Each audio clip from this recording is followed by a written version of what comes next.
Nesse vídeo aqui eu vou te contar 5 coisas que você precisa saber sobre o visto de trabalho americano. Então se o seu sonho é vir trabalhar aqui na gringa, fica comigo até o final desse vídeo que eu tenho certeza que você vai tirar um montão de informação para te ajudar a realizar esse sonho. Olá Brasil, tudo bom com vocês? Para aqueles que me conhecem, eu sou Marcelo, redator publicitário aqui nos Estados Unidos. E se você acompanha o canal, você já deve ter visto que quase todo vídeo, seja ele de dica, seja ele de entrevista, eu sempre falo do visto O1, que é o visto de habilidades extraordinárias. E, como eu já comentei algumas vezes, esse é o visto mais comum para um publicitário conseguir vir trabalhar aqui nos Estados Unidos pelas especificidades da nossa profissão.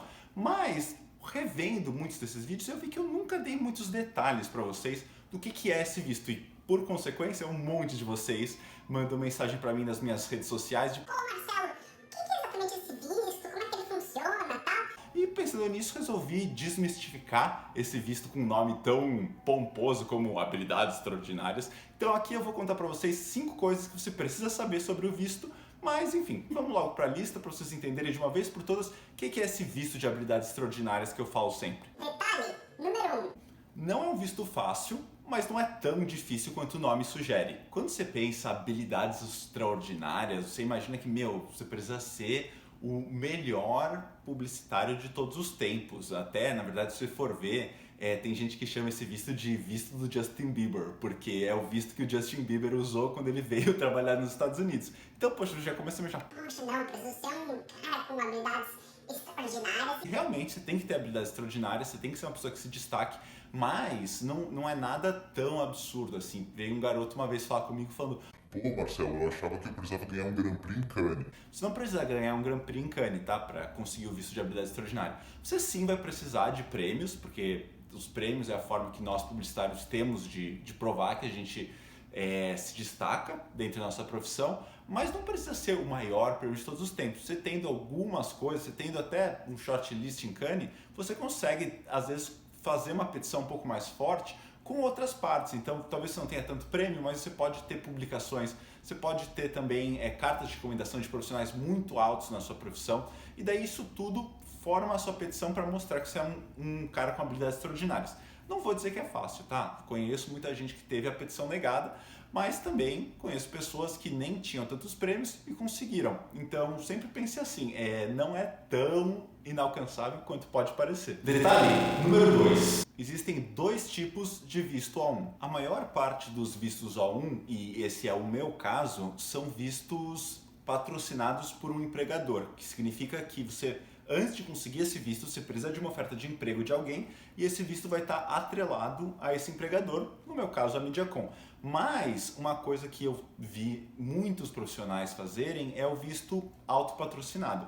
É um visto não muito comum e tem seus riscos, já vi algumas empresas não aceitando, mas que tem como grande vantagem versus o visto patrocinado de que você pode trabalhar com qualquer empresa. Então se eu mudar de empresa, eu preciso que faça uma nova petição ou que peçam uma transferência de visto, enquanto que a pessoa que tem o visto autopatrocinado, desde que o empregador específico aceite esse tipo de visto, ela pode ir para qualquer lugar, pode ir para qualquer empresa que aceite esse tipo de visto a hora que ela quiser, sem mais nenhum detalhe burocrático. Mas uma coisa que acho importantíssimo de falar, embora o nome já sugira, como é autopatrocinado, você que vai gastar todo o dinheiro e é uma bela grana que se investe para conseguir um visto, tá?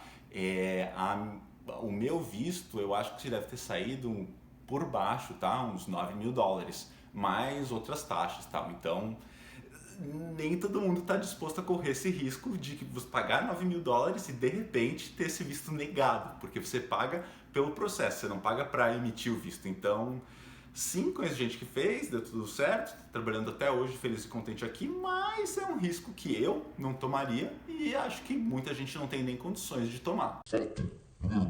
Você provavelmente vai ter que renovar esse visto toda vez que você sair do país. Apesar de a sua petição de habilidade extraordinária valer por 3 anos, o que é bastante tempo, o seu visto, e eu sei que isso vai ficar um pouco confuso, ele dura 3 meses se o seu passaporte é brasileiro e 1 ano se o seu passaporte é europeu. O que isso significa? Você sim, se você entrar no país durante esses 3 meses ou 1 ano que o seu visto é válido, você consegue entrar, maravilha, e pode ficar pelos 3 anos da sua petição.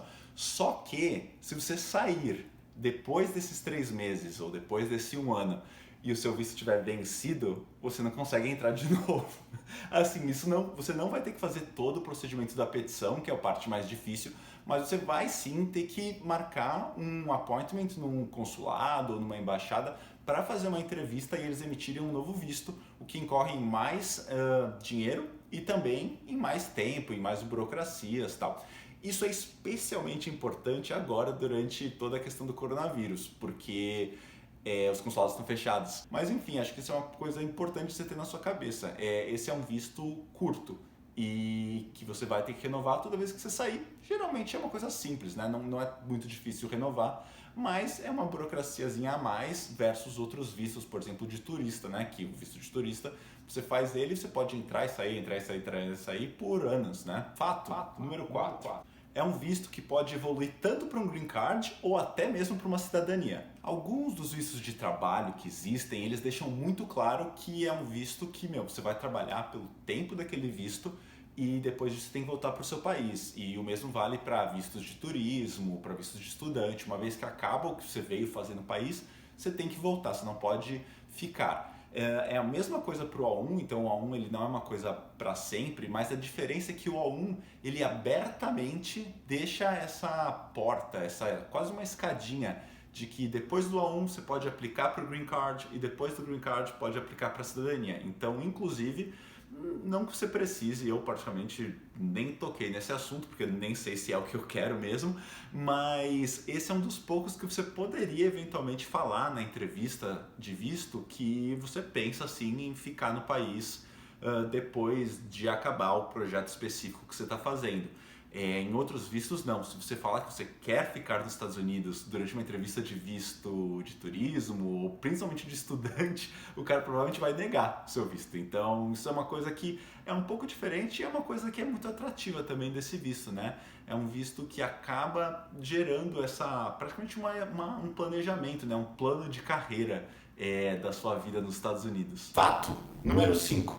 Esse é o visto mais recomendado, mas não é a sua única opção. Como toda hora eu estou falando de visto A1, visto A1, visto A1, dá até a impressão que é o único visto mesmo que um publicitário pode cogitar para vir trabalhar aqui nos Estados Unidos. Mas, como já falei em alguns outros vídeos, que inclusive vou deixar no link da descrição e também no izinho aqui em cima, você tem outras opções caso você não qualifique, né, para o visto de habilidade extraordinária. De repente você ainda não tem os prêmios, ou não tem as publicações, ou está muito no começo da sua carreira, mas já quer vir aqui para os Estados Unidos, tem algumas outras opções. Tem o OPT, que é a autorização de trabalho depois de estudar nos Estados Unidos. Tem o L1, que é o visto de transferência, que daí é um visto que ele não é qualificado pela qualidade do seu trabalho, mas sim pelo fato de você estar trabalhando há muito tempo numa agência que tem a filial aqui nos Estados Unidos, e daí você consegue fazer essa ponte via transferência ao invés de mérito.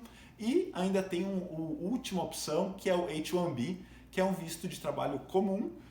Não é muito comum para publicitários pela natureza do nosso trabalho, geralmente existe uma urgência de começar a trabalhar que o H1B não permite, porque é um visto que sai uma vez por ano, com vagas muito limitadas, tem um coeficiente de sorte, mas se você não tem habilidades extraordinárias, se você não pretende estudar nos Estados Unidos, se você não qualifica para uma transferência, de repente você pode falar na entrevista, a gente podia tentar pelo menos o H1B, que por sinal, se vocês tiverem realmente interesse em saber um pouquinho mais sobre esse visto, deixa aqui nos comentários que daí de repente faça um vídeo inteiro sobre esse visto aqui. É isso aí, pessoal, essas foram as 5 coisas que eu acho que é muito importante você saber sobre o visto O1.